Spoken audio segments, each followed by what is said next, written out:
The Mobile Cotton Bowl Classic. The temperature fell some 40 degrees in Dallas yesterday, and as the teams took the field just moments ago, the wind chilled 20 with a chance of freezing rain before the day is over.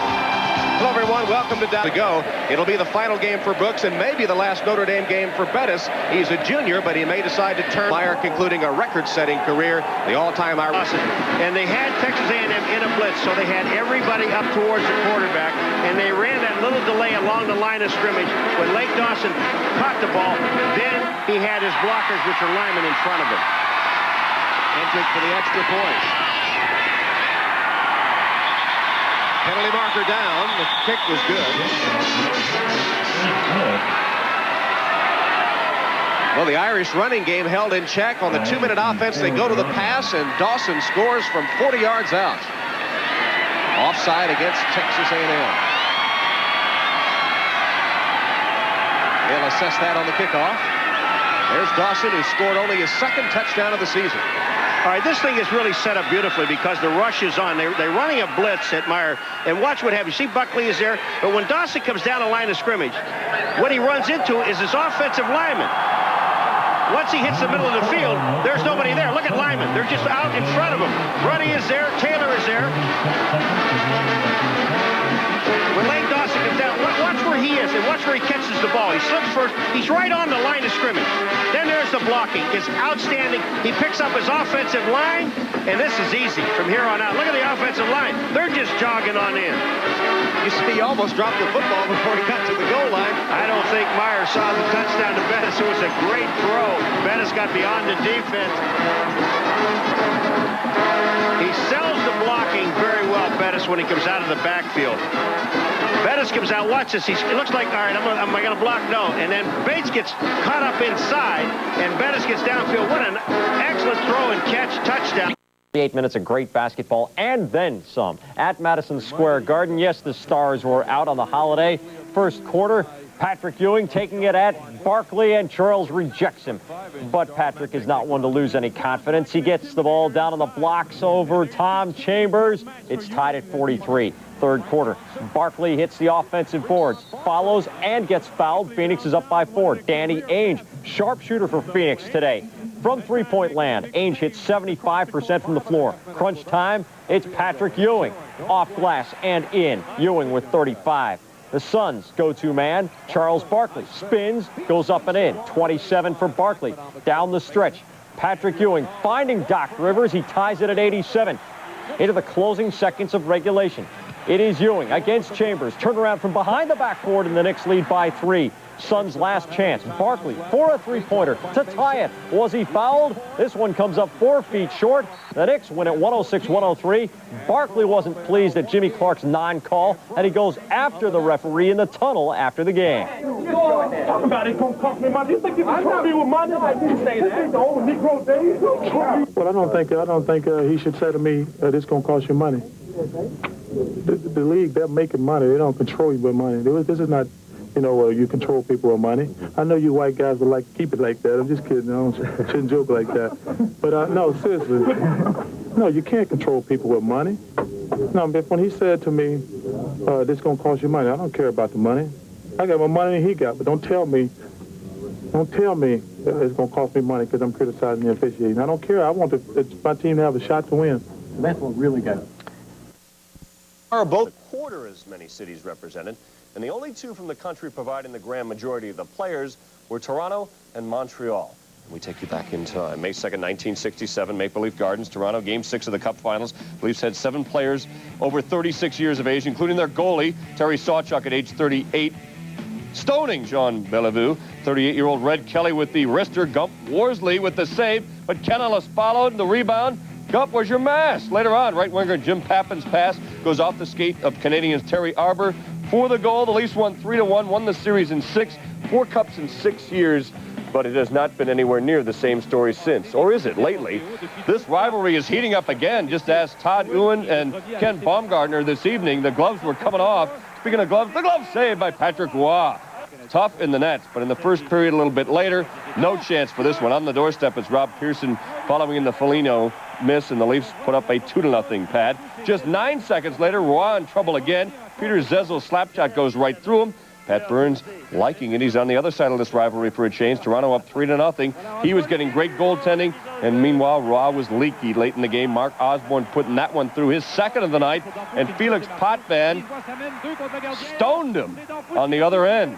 The shutout for the 4-0 win as the Leafs beat Montreal for the second time this season. 29 saves for Potvin as they move within 2. Dokes given a standing 8 count. Bowe keeps the pressure on in round 1. Bowe all over Dokes with 20 punch barrage. No chance for Dokes as Bowe simply batters him. And the fight is mercifully stopped with 41 seconds left in round 1. Dokes not happy with the decision to stop the fight. Riddick Bowe's first title defense, no problem. Bowe improves to 33-0 with 28 knockouts. Dokes falls to 50-31 as Junior Seau picks off Steve Young. And they brought some heat that time.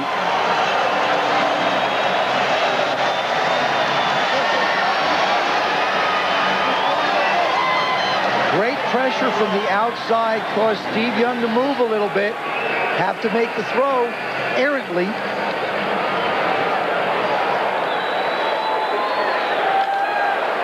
Come on the inside, Neil Smith. And on the outside, Lloyd comes around and Tez hits him in the face.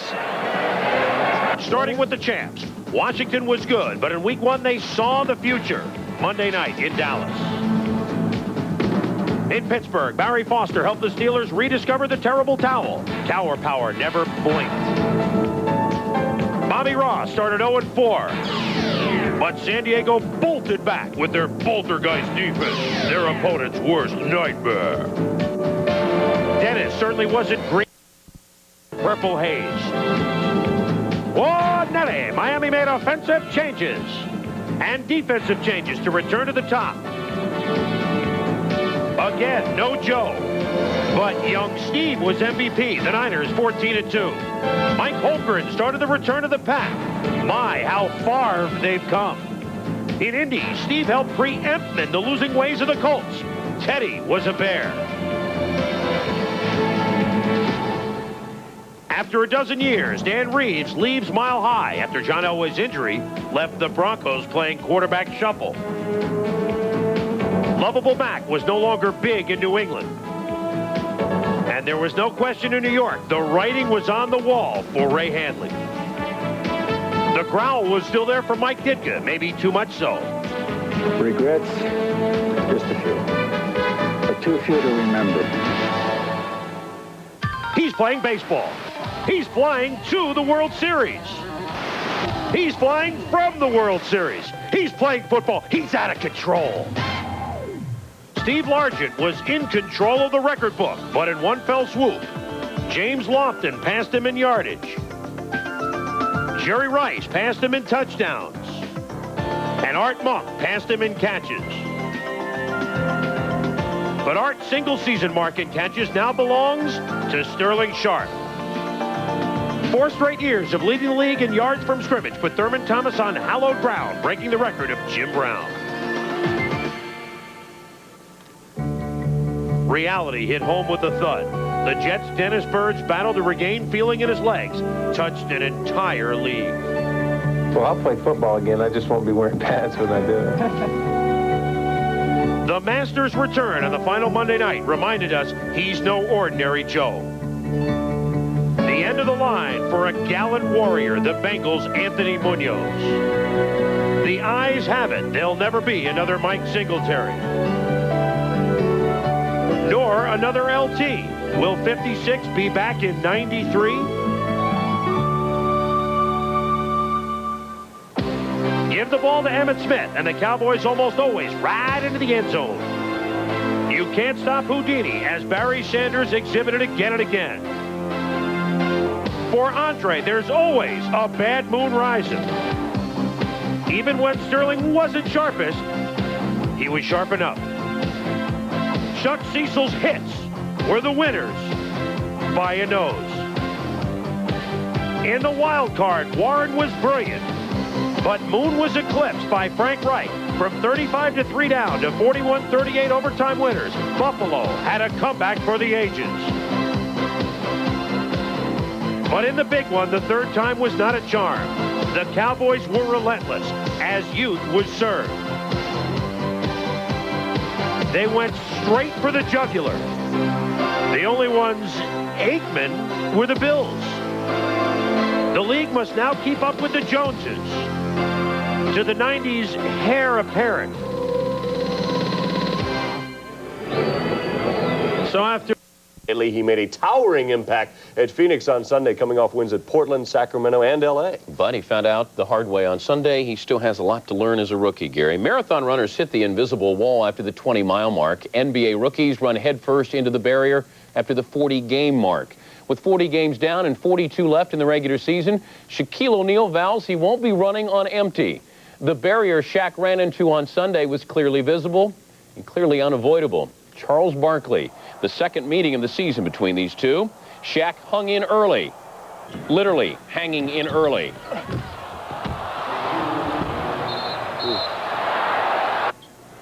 Well, Shaq got a kick out of it. As you look at it again, he said afterwards, when you try to do this, you can't do it. Maintenance man wasn't too happy, though, because he had to come out and do some work. So they just brought out a whole new backboard in support. Meanwhile, the Suns, 35-minute delay, went to practice. Practice paid off.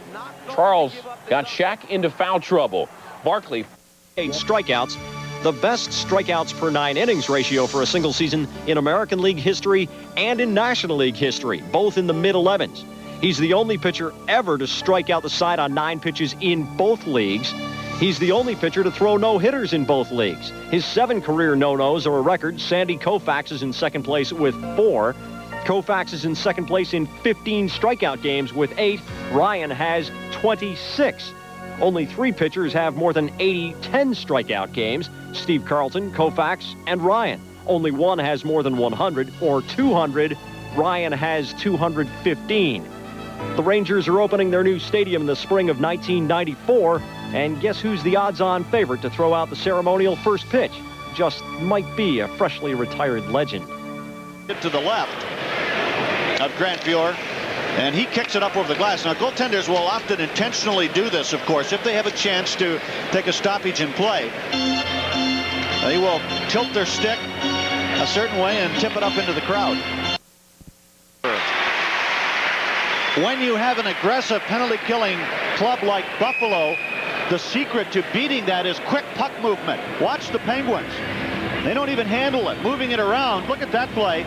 And Stevens ends up with a good scoring chance, but Fuhr takes it off the chest protector and makes the save.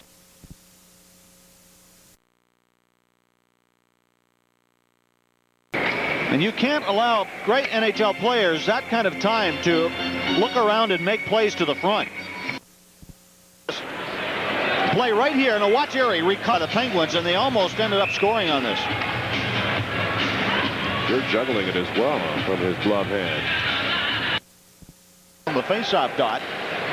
Here again, the Penguins just turning the puck from defense to offense, and Fuhr well out to make the save as he challenged Tippett. Dave Tippett out, John, to try to settle the team down. This is just a horrible giveaway, but Grant Fuhr, you know, his concentration is so great. He was ready for anything. And look how alertly he comes out to make the save. He's there in plenty of time. Whether you're with your loved ones or man's best friend, listen to our story. There may be a strange end. We opened a card that said, "Dear Keith and Dan, we are your secret Valentines. Follow the clues and catch us if you can." Irvin. Holy cow. Off now to Harrison behind the back. Or who's hit? Nice little curl and He couldn't finish. Gugliotta head to Adams. Adams behind his back to Buck Johnson. Clue number 1, take a look on the cold, solid ice, where there's always adventure and moves so precise. To center, bouncing puck.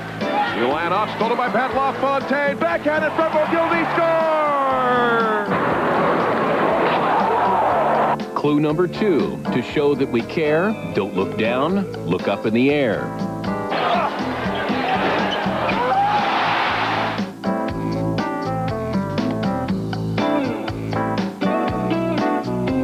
Up the board, and lands hard! Final Final seconds wind down. A Larry Johnson smash. We have 9 on the, they got another shot clock. Clue number 3, don't break our hearts like Shaquille did to these backboard parts. Running one-hander is off. Shaquille stuffs it back in and almost pulled the goal down. He did pull the goal down. Clue number 4, we must see you once more. Only then will our prayers be answered and our hearts be yours. Conclude this first period of play. Elo from center court. So you must be our secret Valentine? I guess not. Love really bites. Keith, don't despair. I know who is your Valentine fair. Actually, that's an improvement. And this would be yours, Dan, somewhere in there. Plays of the week is delivered.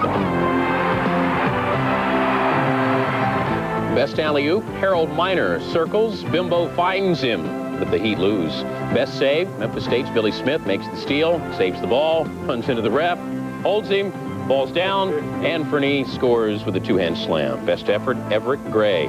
Says Brian Hopgood. That's Brian Hop, no good. And then recovers to get Greg Miner.